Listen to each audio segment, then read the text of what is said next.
I believe this is God's appointed time in which the Good Shepherd is inviting each and every one of you to rest well.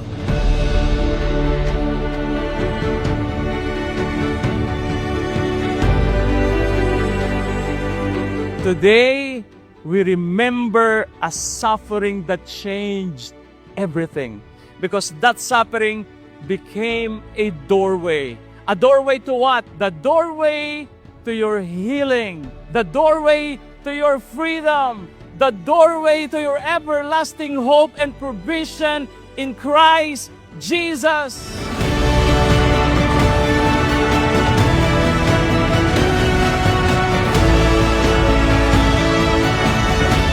Shaking sa buhay. Pero yung mga katabi mo, solid pa rin. Grabe nangyari sa kanila pero nakangiti pa rin. Kaya from now on, we will be shaken by life. Patibayin mo ang puso mo. Dikit ka sa Panginoon. Magbahuli ka sa Kanya. Kaya kahit anong mangyari, tatayo ka pa rin. You are never alone.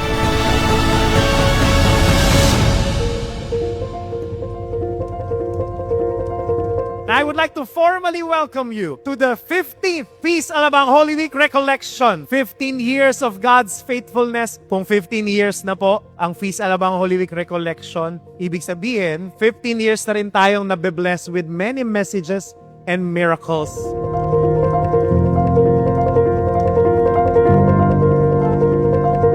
God is so good that He can use a hardship, a word from somebody, or even your own sin to correct you and to keep you close to Him.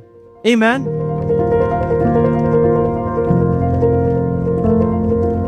Our cup is overflowing because of God's constant pouring.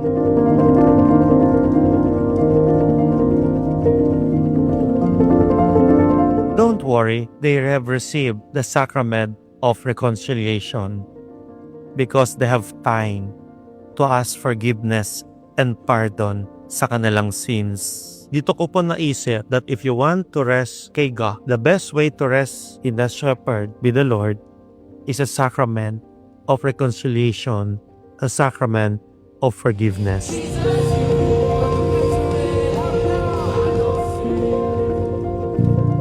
Huwag ka na po maghanap sa iba, makikita mo siya sa presensya ng Panginoon. Go back to God, go back to Jesus, because He knows how to give you the inner peace.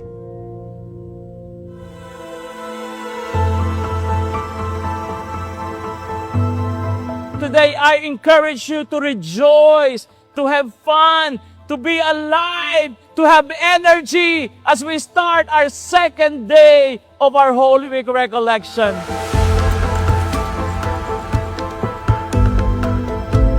I could pinpoint about 3 major moments in my life when I felt so alone, no? And those were because of losses of my father first, then my husband, and then my mom. Parang nag-build up yun. Because of my mom's religiousness, no, medyo nahawa ako doon. Every time that I feel the loss, my companion would be prayers and moments of silence with the Lord. Lahat tayo may kinagdadaanan.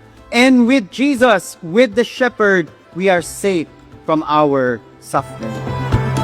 This situation was very unique kasi gera siya eh. I mean, this is something that you would really feel that you are powerless. This is a war between countries. Tapos tayo are just really caught in that crossfire. The only thing that you can do is anchor yourself in faith. God is really present in any season of our lives. Talagang may naramdaman lang ako na parang si God nandun sa tabi ko at that moment when Brother Mike messaged us. And it was really comforting for us kasi parang wala nga kami makapitan dun eh. I just cannot imagine not being in this feast community because God was the only one who delivered us from something that we cannot control, cannot understand. Other areas of your life that maybe you have denied yourself or denied the Lord, pero kailangan mo nang bigay kay Lord. One of them is unforgiveness. This day is a day of forgiveness. The Lord has forgiven us our sins on Calvary.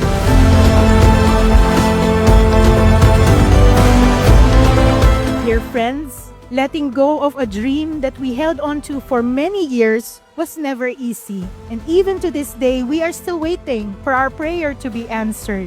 Yet, I am certain, even if the answer is no, I can confidently say that nothing can ever compare to the profound peace and joy in surrendering to God's holy, pleasing, and perfect will. He turned our most painful experience into joy and our most humbling moment into our greatest victory. Pinapalanangin ko na samahan ako ng Diyos at balang araw ay tuluyan na maghilom ang lahat ng naging sugat ng aking kahapon. I continue to carry our cross and pray for a closer, deeper, and more intimate relationship with my entire family this time, with Jesus at the center. The cross is where love becomes unreasonable.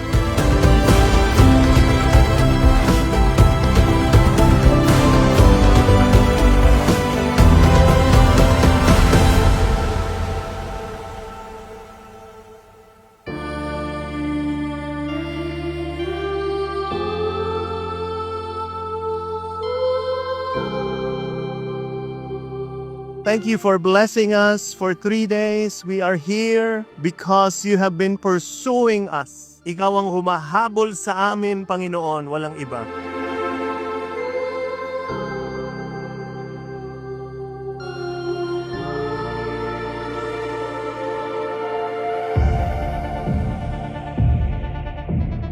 You see, when you serve the Lord, when you give to the Lord doesn't give a blessing for today. Then I encourage you, give today.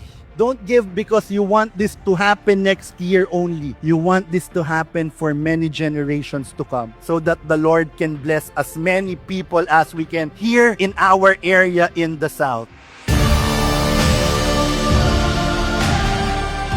My mom love po, I can really feel God's love. Kahit malayo, kahit hindi po kami nakikita, hindi kami nag-uusap araw-araw. Nire-remind po ako lagi through prayers po na kahit anong gawin mo, kahit anong matanggap mo, always thank God, always receive everyone's love. Lalo-lalo na yung pagmamahal ni Lord kasi hindi yan mawawala.